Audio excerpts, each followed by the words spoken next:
then the next day, we had to check out of the hotel, so we did that. That was exciting. And then I was flying solo again. No, I was not singing that song that's called Flying Solo. It was a completely different tune, and it wasn't that song. I was not quoting that song. And if you know what song I'm talking about, shame on you. And yeah, so I started off at the top of Plaza Catalunya, because that's what it is. It's a plaza. It's not a piazza. It's a plaza. Or is it plaza? I think it's plaza, not plaza. It's plaza, because there's a thing under the sea. Yeah, so and then I did all of La Rambla, which was really cool in the daytime. It was all colourful, and there's places selling birds and like animals like on the side of the street. It was pretty cool. Protocol and souvenir shops and flowers and nice things. And there's this really big market whose entrance is from La Rambla, so I was like, I'll go into the big market, and it mostly had like fish and meat and fruit and vegetables, and there's some awesome places of just this ridiculous array of chocolates and the juice places. My lord, I would go back to Barcelona just for the juice. They were so beautiful. What does it mean? I had 2 juices because I had one, and that took like 10 years to decide which one to have, and then I think it was papaya coconut. I think I had something amazing. And then I had some fish thing, and then I was like, I want some more juice, and so I got some juice. And it was incredibly busy, this market, and I got very lost.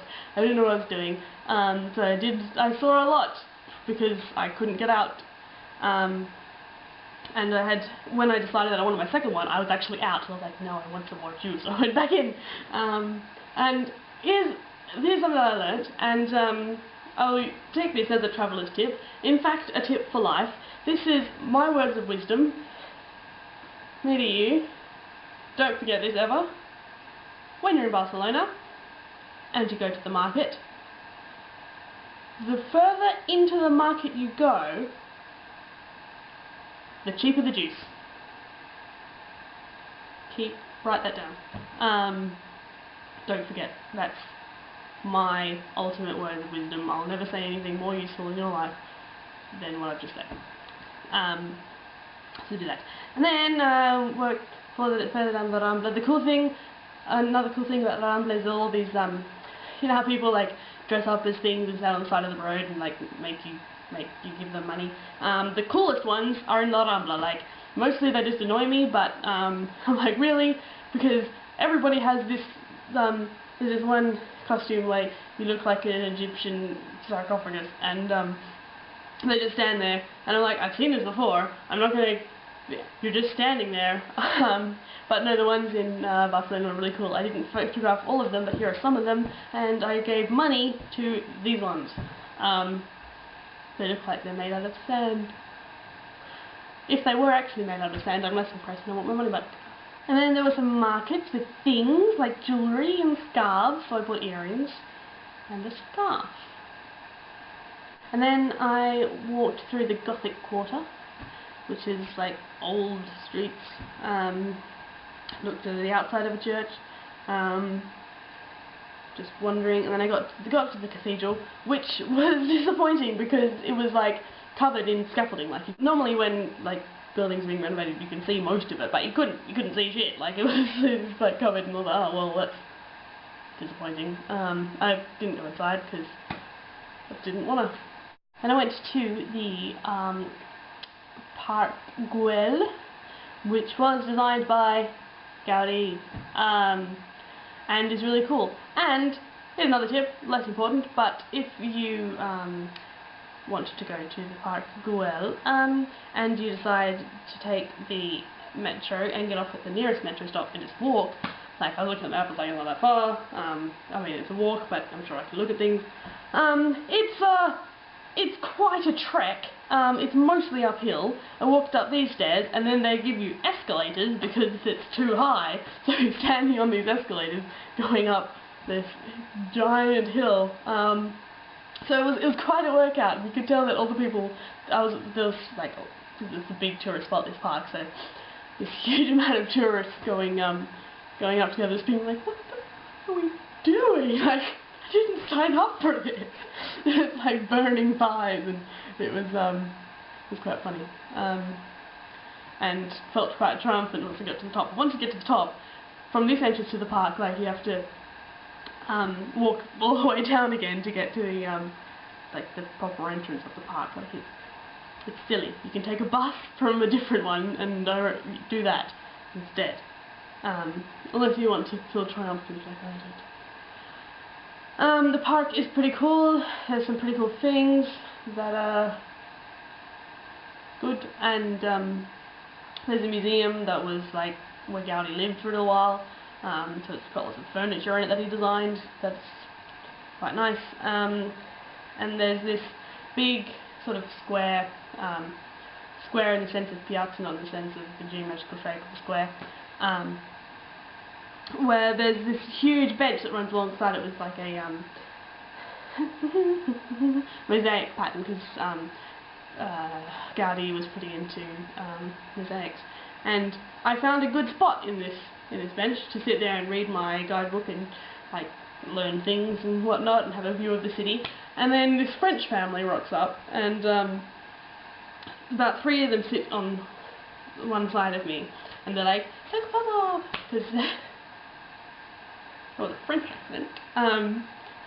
So their family is like, oh, you look nice, take a photo of you. And then some more of them sit there and then, oh, take a photo, and they're like, let's all get a photo together. So some of them sitting on this side of me, and then more of them sit on the other side of me.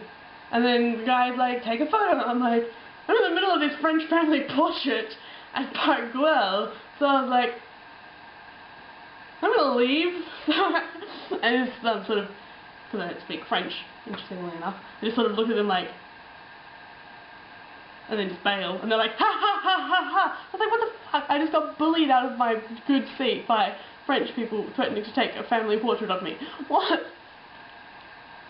It's a strange moment of my life. But there was some cool things. And my camera battery ran out, so there's not many photos of it, but, you know, Google it. And then I took a bus. I didn't know where this bus was going, I didn't have bus timetables, and I was like, I'm gonna get on this bus. And then I ended up getting off the bus and getting onto a different bus, and then getting off the bus and going to the metro. But whilst on that bus, before I got onto the metro, I asked a question of a Spanish lady in Spanish. It could have also been like a mixture of Spanish and Catalan, because I just picked up these words and I don't know which one belongs to which language. But I said, I can't remember what like excuse me is, so I'm sure I said excuse me, whatever it was, and I said, próxima parada estás la metro, which is the next stop the metro? She was like, sí. I was like, sweet. So I got off and I took the metro, because that's how I needed to get home. So I felt proud of myself. Just asked a sentence in Spanish / possibly Catalan. And then I waited around for the rest of the Americans to get back, and then we left the hostel, and then we got on a train to get to the other hostel, because we couldn't stay in the hostel for 3 nights, which was like far away from Barcelona, like it was in this other area, which is a really cool, like the whole hostel area was this like huge camping ground with like family lodges in it that people stayed at for like ages, and we stayed in caravans, and there was like a restaurant and a bar and stuff, so we had dinner and a bar, and the next morning we all we had to get up a certain time and get the bus back to the train station to get the train back to Barcelona, to get the train to the airport, to get our flight to Milan. So we were on like a time limit, and then we realised that we were like a bit late, because we woke up just late. We're like, ah crap, so we had to get everything together and get ready to leave and stuff, and we were all sort of stressing out. And then we discovered we were on the bus to go to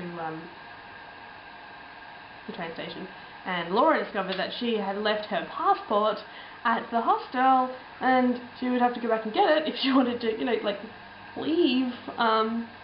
So that was nice and stressful, and we were like, well, we might just miss our flight, like this is gonna be crap. Then somebody looks at the time on the clock on the bus, and it's an hour earlier than all of our watches and phones. So we're like, what's going on here? And somebody's like, what's the date? And we're like, it's the end of daylight savings.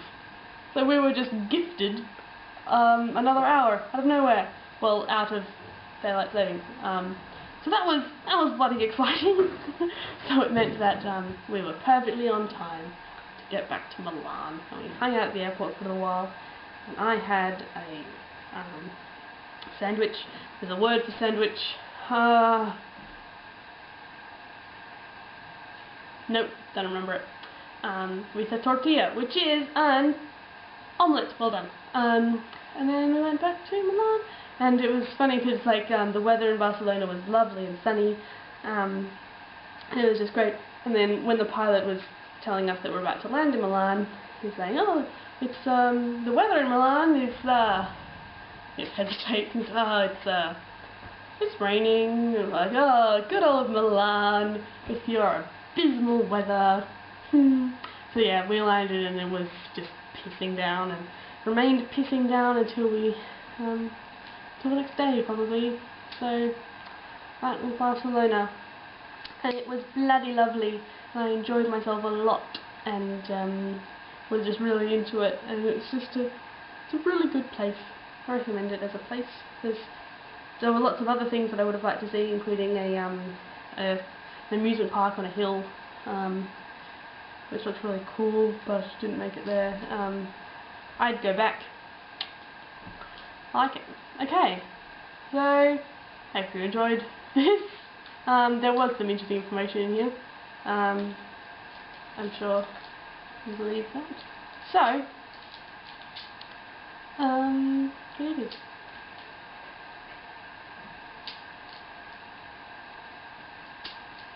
I'm playing with Stevie Payton if you're wondering.